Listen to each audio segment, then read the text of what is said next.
So the Jets. So here's what the Jets are. More than anything else, or perhaps less than anything else. There are a lot of bad football teams, and you don't need me to tell you they're a bad football team. But what frustrates me the most is the Jets are a really, really bad idea. Like, I blame Joe Douglas, who is the general manager, and Woody Johnson if he has any semblance of an idea of what's going on with the franchise now, which there is no evidence to conclude that he does. But the Jets are terrible in a variety of incredibly easy-to-foresee ways. Who was it who decided we're going to put together a rookie quarterback with zero experience who comes from a town in Utah smaller than my apartment building, who is going to come to this town, and we're going to give him no backup quarterback, no veteran, bring in zero veteran presence to mentor him.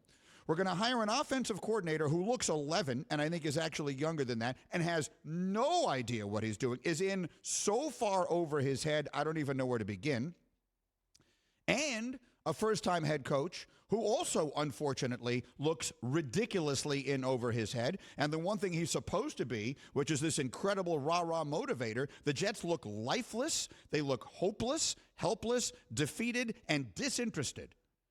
Now the quarterback is going to be out 2 to 4 weeks, and frankly, that's the best thing that ever happened to him. Get him the hell out of the middle of this mess.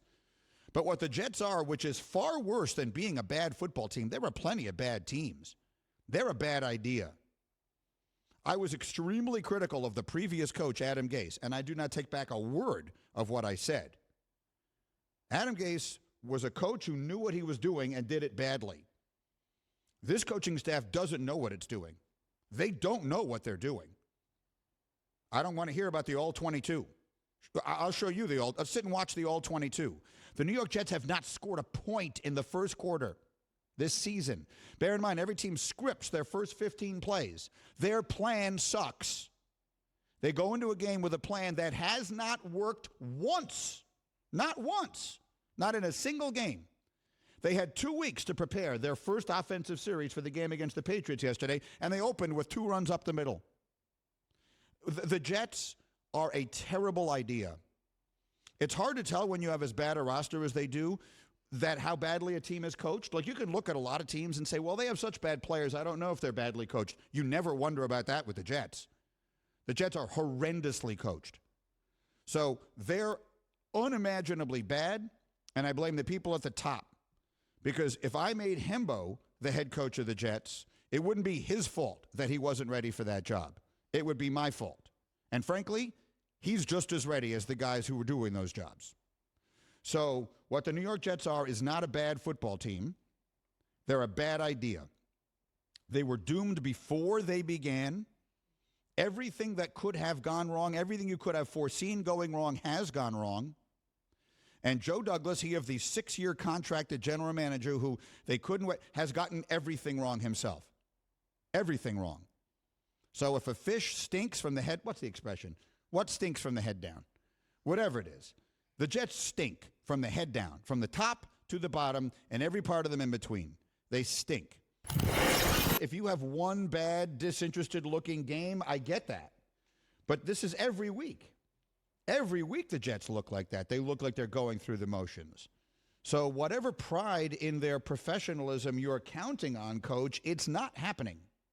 So maybe you want to try a little bit of that legendary fire that we all saw from you, at least on the sidelines in San Francisco.